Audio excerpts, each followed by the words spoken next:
Hello, and welcome to the Pattern of Sound Words, a faith-based podcast where we encourage one another through the Word of God. In every episode, Reverend Dr. Sean Angel shares with us a message of encouragement and hope so that we can be blessed and be a blessing to others. So join us as we look into God's Word today with Pastor Sean.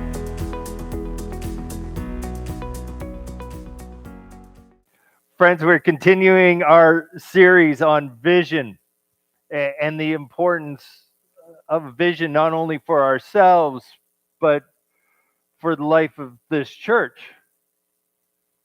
And vision revolves around having an idea, right? Always does. Sometimes ideas translate into some amazing things for God, others, not so much. Several years ago, I was serving in Toronto. Actually, my first ministry position, I was at Queensway Baptist in Etobicoke. And while I worked there, while I served there, uh, the city was engaged in a bitter garbage workers strike. Maybe some of you remember. And they were using ball diamonds such as Christie Pitts to house all of the garbage that was supposed to go into the landfill, right? And so they would fill up like baseball diamonds and everywhere else that they could with all of the garbage that they possibly could, so that like eventually, like they were hoping that this would be like a couple of days, right? So they're just like, we'll just do this for a couple of days, then we'll take all the garbage and bring it to the landfill.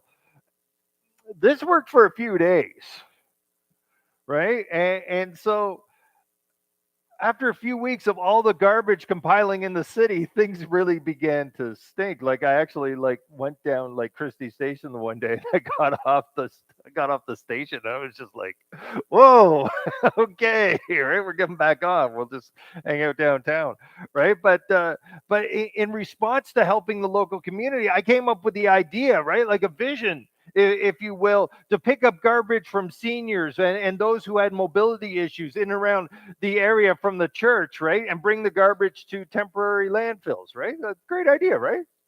Right? Not bad, right? I thought it was pretty good. And so everything was ready to go. We had a few people, we had a couple of trucks, and we were ready to go to pick up garbage. But it was at that point I missed an important factor of this new ministry for the church. Etobicoke still had garbage collection. Turns out Etobicoke, when they merged with the other like major cities to form Toronto as it is now, Etobicoke had privatized garbage pickup, and they were able to keep that as part of their amalgamation, like situation, whatever you want to call it, right? And so the pastor didn't know any of this because he lived in Mississauga. I didn't know any of this because I lived in an apartment building that had privatized pickup, right? You just throw the garbage down the chute and somebody picks it up, right? Like we didn't have a clue. The only way we found out was looking through online on the City of Toronto's online forum to figure out where the closest drop off was for garbage, and only then did I see that Etobicoke's garbage collection continued to run as per usual. But even though that idea didn't happen, it was still a good idea.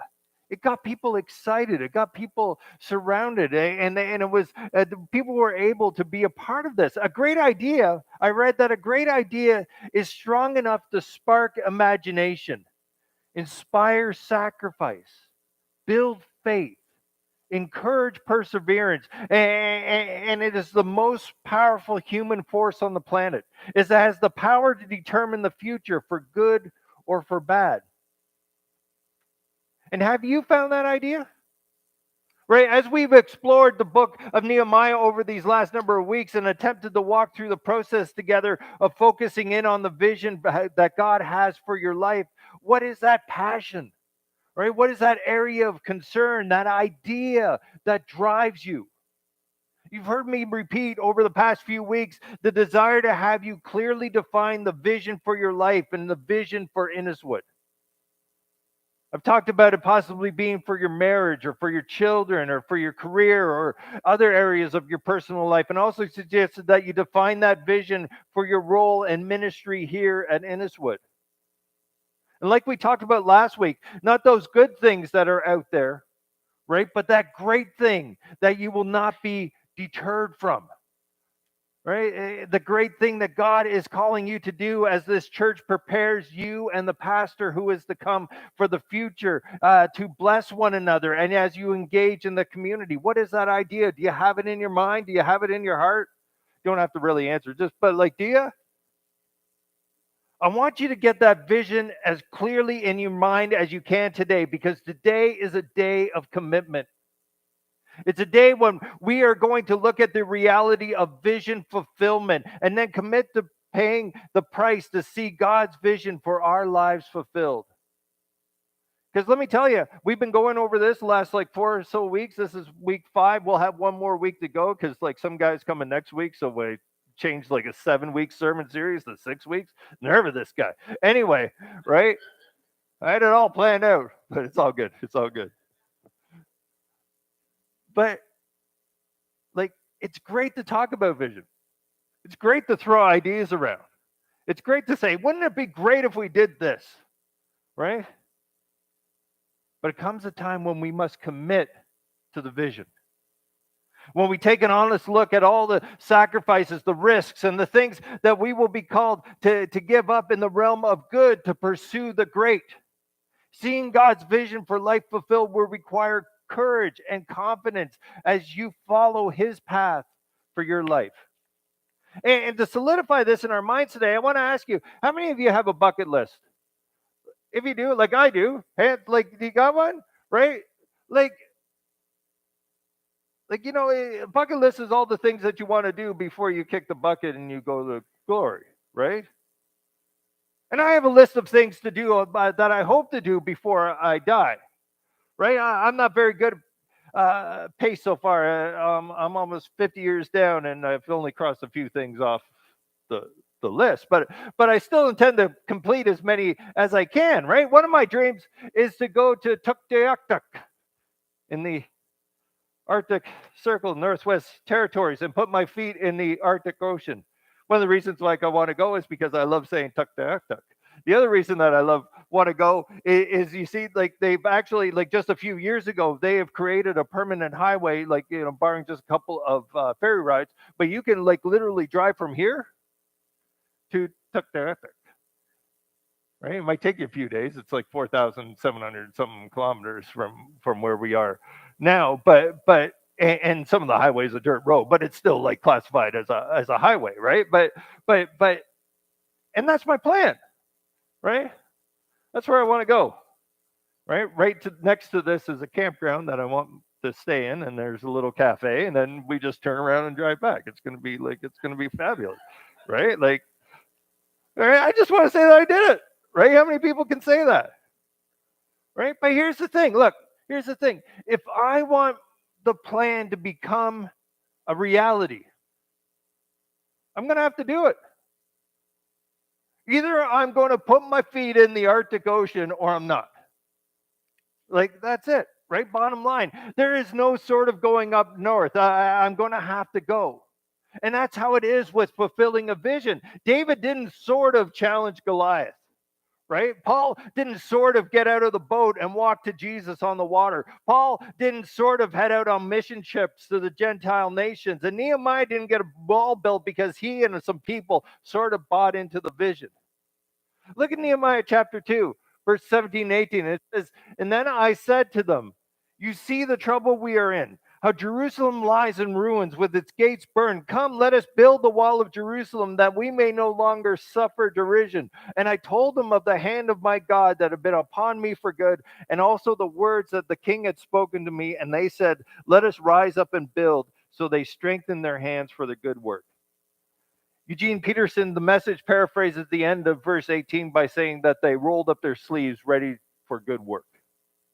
In other words, they committed to the vision. And no one like it is for us. It's easy when we look at Nehemiah, and I've encouraged you over the last number of weeks to read this story, to read this book. But it's easy to read a story like Nehemiah's and take one of two approaches. And the first approach is that we simply do not consider the human element of the story. We never ever think about these people that are building the wall. Like, what were their home lives like? Did they have children? Where were the kids when they worked? Right? What happened to mom and dad when they were at the wall and the kids, like my boys, did they begin to fight? Or was there an accident and a child needed to be changed? We never think about the implications of the building this wall in the lives of those who were pursuing the vision. And think about the life change for Nehemiah. Although he had an important yet difficult job working for King Artaxerxes, he wasn't getting criticized and taunted by Sanballat and Tobiah back in the palace. He didn't have to guard himself against death threats. He didn't have to deal with grumblers and complainers, opposition and attack. But when we read a story like this, we rarely consider the human elements in this story. And so let me help you consider the human elements, because I think you will see the price that had to be paid to fulfill the vision back then isn't all that different than the price we have to pay to fulfill a vision today. Nehemiah chapter 5 and verse 1 says that when there arose a great outcry of the people and of their wives against their Jewish brothers. And where we are in this story, because I know we did like chapter 6 last week, but just bear with me. Nehemiah and the community are into building this wall. The work is progressing. But then the reality of the price of vision sets in and the people begin the protest. And one of the first things they ask is, what about our survival? Right? Verse 2, it says, for there were those who said, with our sons and with our daughters we are many. So let us get grain that we may eat and keep alive. Not thrive. Not celebrate. Keep alive. Have you been blessed by the message so far? Make sure you never miss an episode by subscribing to our podcast. Also, are you interested in having Pastor Sean come and speak at your next church service or ministry event? Then make sure you visit our website, crosspatternpublishing.com. There you can leave a message for Pastor Sean and he will be sure to get back to you. Now, let's return to our message today. What about our survival? Seems like a legitimate question, doesn't it? Right? Have you ever stopped to think about what these people were doing before Nehemiah came along? Like, think about it for a second. Do you think they were just sitting around the rubble and the ruins of Jerusalem, of this formerly great city, like playing board games, like with nothing to do? No, they were making a living.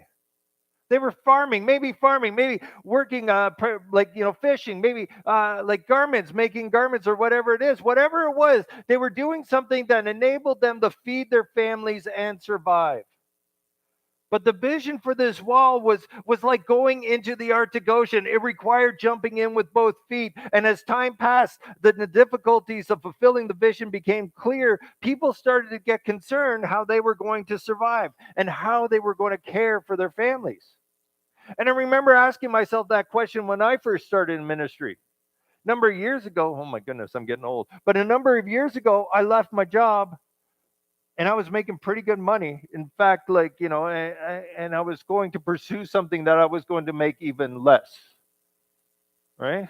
Then all the craziness, 6 months after Michelle and I got married, at that stage, she resigned from her position in the area here, or in Amarillo, right? So that she could be with me in Toronto.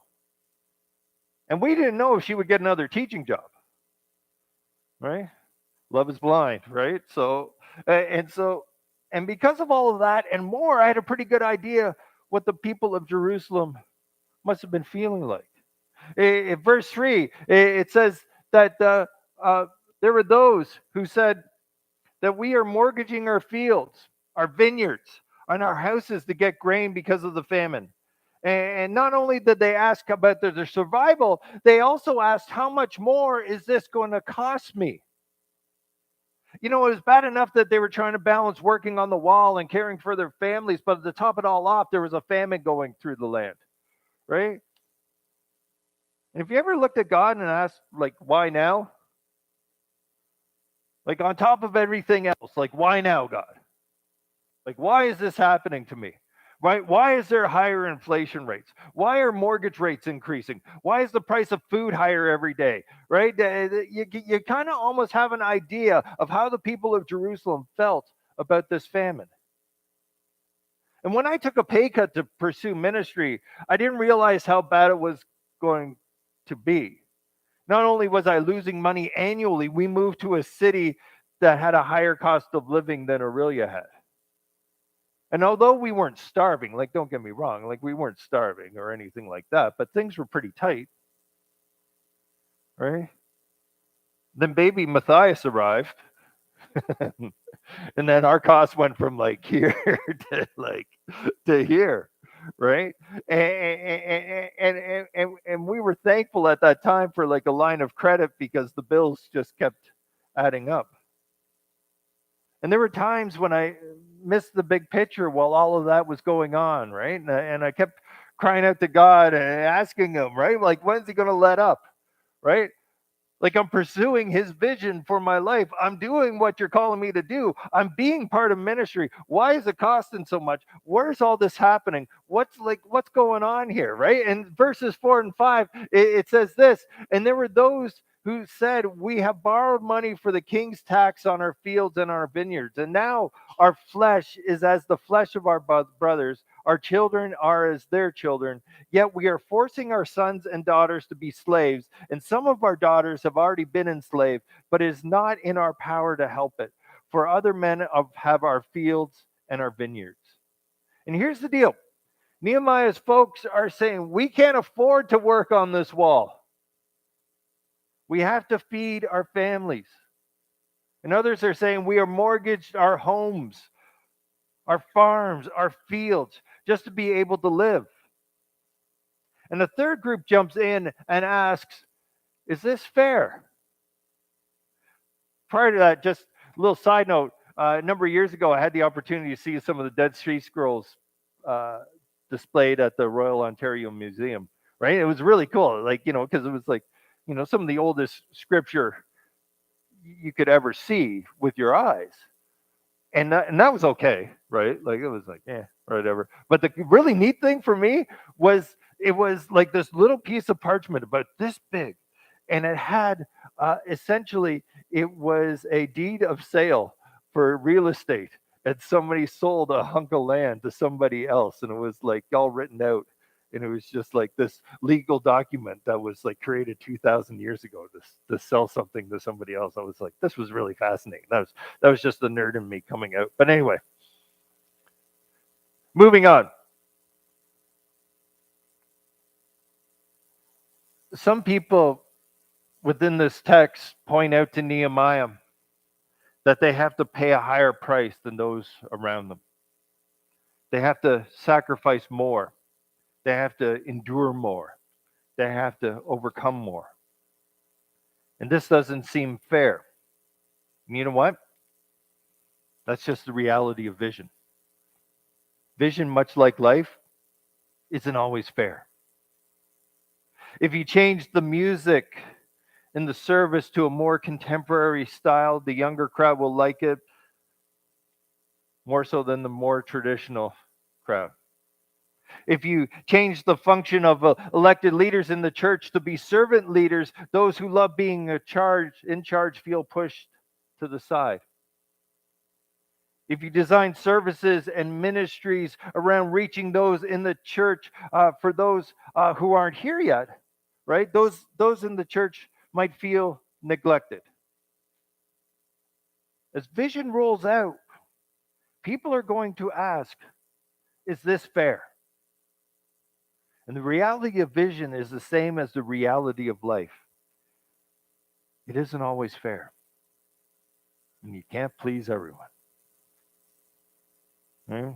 But we learned that it's not only a part of life, that's the nature of visions. They may not be fair. Poor Nehemiah had people that were feeling left out, they were feeling overlooked and mistreated, but he had some workers who were not happy campers. And as you pursue the vision that God has placed on your heart, listen, you might feel the same way, and others around you may voice the same concerns. But visions don't become reality until somebody is willing to jump in. Launching a vision always involves being committed wholeheartedly to what could be. Right? Did you hear that? Right? Launching a vision always involves committing wholeheartedly to what could be. Right? Not what is, not what was, what could be. Right? There's always there's always risk. And I'm telling you, church, there's always risk. Even if you decide to do one of the simplest things in the world. Look, when I started ministry, I went to my church and I said, uh, I was so brash at that time. But anyway, I just said, hey, I want to start basketball ministry in the parking lot. So how's our insurance? What? Yeah, there's a high school right there. I want to reach those kids with the good news of Jesus Christ. Can we do that? How's our insurance? Well, we never thought about that. How's our insurance? I'm willing to pay for the baskets. Let's go. Guess what? For 3 years, we did a whole basketball ministry, right? They took a risk because they looked at their insurance and went, I don't know. But they saw the benefits and the blessing thereof. In church, there's always a sacrifice when it comes to vision. But the people who shrink back from the challenge of the vision and spend the rest of their lives wondering what if. And like I said back like a couple of minutes ago, right? We could take two approaches to stories like this. And the first, we don't often consider the human elements of the story of the people involved. But as you can see, for this vision for God to be fulfilled, it required great sacrifice, commitment, and focus. And the second approach is that we take is to assume that they didn't have a choice. In fact, we assume it so much that you probably never even asked yourself that question or gave it a second thought. Like from June, like when we started this series until now, you probably never looked at this story and asked, like, what would happen if they didn't do it? Right? Like, what would happen if Nehemiah said, hey, everybody, I got a vision. We're going to rebuild the wall. And it's like, no, we're good. We're happy in the rubble. Life's all good. No worries. Like, what would happen? And that's one of the challenges of the Bible. We know how the story ends, right? We know that they got the wall done and survived Sanballat. Mr. Sin gave birth to him. And so we don't even stop to ask the question, did they have a choice? But don't assume that they didn't have a choice, right? Because that's the case with your life, right? You have a choice. You don't have to pursue the vision that God has for your life. Whoops, this water ball is going all over the place here. I'm going to put that there. Stay. All right. In fact, some of you may be spending the last few weeks trying to drown out the voice that God has put within your spirit. You don't want to hear about vision anymore. You came today hoping that I was done with Nehemiah, right? Hoping to move on to some other topic, right? But I wouldn't be doing my job that God has called me to do. I wouldn't be faithful to my call if I did not provide you the opportunity to make the choice. Knowing that a huge price may have to be paid, are you willing to commit to the vision that God has for your life because you have a choice? Let me put it this way. You can walk away from your marriage, right? You can separate yourself from your children. You can stay in that job that's sucking the life out of you. You can come to Inniswood week in, week out without ever really getting involved in the mission, without really ever making a significant sacrifice, without ever making yourself vulnerable to others and to God as part of this work. You can survive the next 2 out of 3 Sundays because guess what? We're going to be talking about this in 2 weeks' time after that guy comes. Anyway, And we finished the series on Nehemiah, and you can leave completely unchanged and deterred to your current life path. You can stay in the palace, cupbearer to the king, and let that mess out there be someone else's problem. Or you can put your feet in the ocean. And church, let me tell you, I'm no Nehemiah, right? Like the sacrifices that I have called on to make in my life of ministry are small. I can chirp about them, I can complain about them, but they're small compared to the price others had to pay to be used mightily by God. But you know what? God doesn't ask all of us to drive as far north as we can go. He doesn't ask us all to take the smallest car with the smallest amount of fuel. He doesn't require that we say yes without thinking things through. He just asks us if we are willing to go. He decides our path to take and how long to get there and what the destination will be. But we have to be willing to get in the car and drive. Or as one book title suggests, if you want to get wet, you got to get out of the boat. So my question for you today is this. What are you ready to commit to today? What is that vision that God has given you for your life? Right? Maybe it's a marriage issue or parenting issue, a career issue. Well, what is that vision that God has put in your heart for Inniswood? Maybe it's a area of ministry, a financial burden. Maybe it's a focus. Maybe it's a vision to partner with the pastor who is to come so that an impact is made within this church and beyond. Reason we've been going through vision is not just to make us smile. Reason we've been going through vision is to prepare ourselves for the impact that God has for us in this community as we reach out with the good news of Jesus Christ. And he's calling all of you to be an active part within that. So the question is, are you ready to commit? Are you ready to jump in both feet into the ocean? Are you ready to say, yes, Lord, here I am. Use me. Thanks for joining us on the Pattern of Sound Words podcast. We hope you've been blessed with the message today.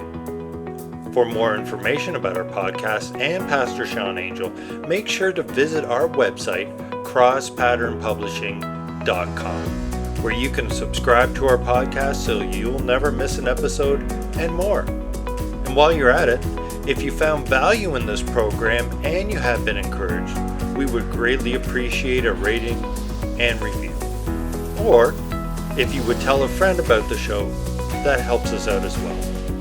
Be sure to check back often as new episodes are published weekly. And until we connect again, friends, remember to follow the pattern of sound words that we find in the scriptures daily. Take care and be blessed.